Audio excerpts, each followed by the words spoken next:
Brussels says no more to the surge of cheap Chinese electric cars in European markets.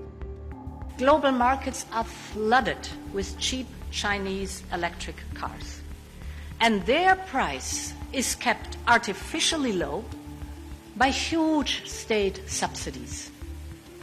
So this is why we are launching an anti-subsidy investigation into electric vehicles coming from China. European companies will always be ready for true competition on cost effectiveness and quality, but it has to be fair. And we will protect European companies from unfair competition. Beijing has expressed serious concern and strong dissatisfaction over the investigation and urged the EU to exercise restraint. We hope the EU exercises caution and continues to keep its market free and open. This benefits European customers, benefits green and low-carbon development of Europe, and benefits global climate change cooperation. Tesla is among the companies that will be subject to the probe, which Beijing says will harm the bloc's goals to go green. The EU has made hundreds of billions worth of investments in renewables in an effort to transform its energy sector and speed up its transition to a green economy. We all remember when Putin tried to use natural gas to blackmail us. Europe's answer was the European Green Deal. Despite the friction over the probe, Brussels has also called for greater cooperation with Beijing against Russia's war in Ukraine. In my meeting with Vice Premier Heli Feng, I asked that we increase cooperation, aiming to bring back Black Sea Grain Initiative, working alongside with Turkey and United Nations.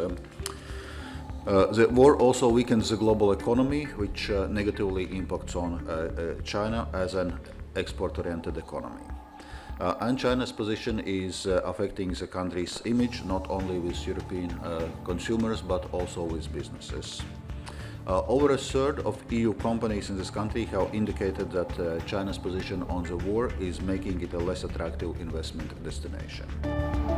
The bloc is also asking for a more balanced economic relationship with China. The EU's trade deficit is nearly $425 billion, but the bloc hopes to decrease this in the years to come.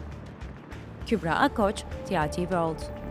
Let's get more on this now with Guido Cozzi. He is a professor of macroeconomics at the University of St. Gallen and joins us now from St. Gallen in Switzerland. Thank you very much for being with us today on the show. Professor, first of all, what is the HED, the EU-China High-Level Economic and Trade Dialogue, and how often does it take place?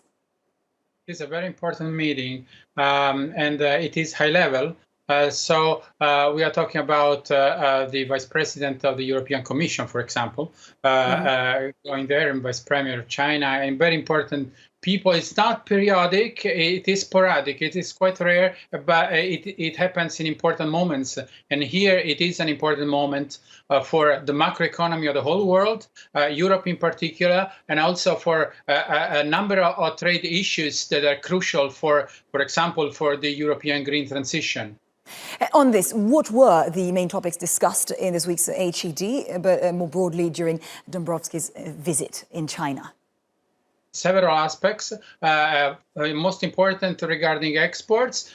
For example, I mentioned the green transition because Europe now is trying to avoid future energy crisis, so they want to move into electric vehicles, batteries, photovoltaic solar panels, and so on. And China is obviously a super important exporter of that, but also there are issues regarding the export from Europe to China itself. So because trade has to be rebalanced, has to be balanced. And this is also another issue that trade at the moment is pretty imbalanced, and this has to be solved. And on the background of all this is a geopolitical issue related to the Ukrainian crisis.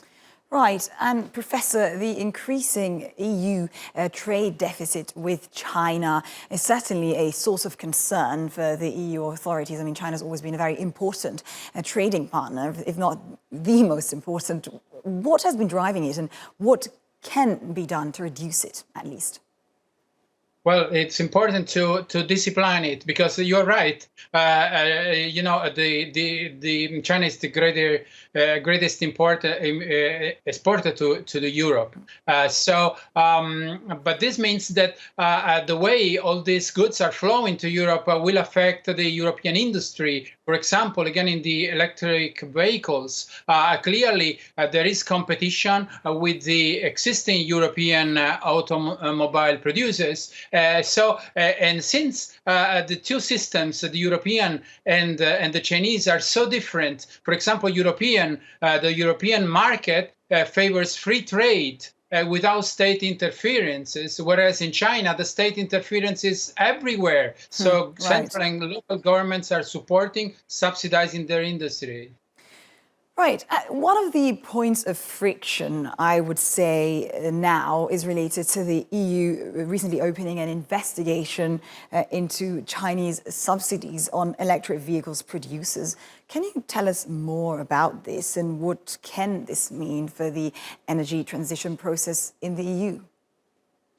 Clearly, these producers are very successful is also because China supports them. Gives them subsidies. It allows them to have preferential credit, preferential land use, and different forms of supports from national and local governments. Whereas the European producers have hardly anything. Any support. So there is a clear evidence of unfair competition. So Europe has to do something. On the other side, it's also true that if Europe wants to move fast into the clean energy, the green energy path, they also have to tolerate a little bit of China, or China style. So the point is fine tuning and how to reach a middle ground that is acceptable to both. Another very important topic is a topic related to supply chains. After the pandemic, we've seen the effects of protracted supply chains disruptions, right? What was discussed about supply chain of raw materials and why is this such an important topic still? It is very important because China is exporting raw materials in this sector, and also it's controlling the export from other parts of the world, including Africa. So it is important for Europe that lacks these resources to have predictable sources and stable sources. And we don't want to end up like in the pandemics, as you mentioned, that we risk to have discontinuous raw material access. And this was discussed. So now China is trying to help in this direction. This is very, very important.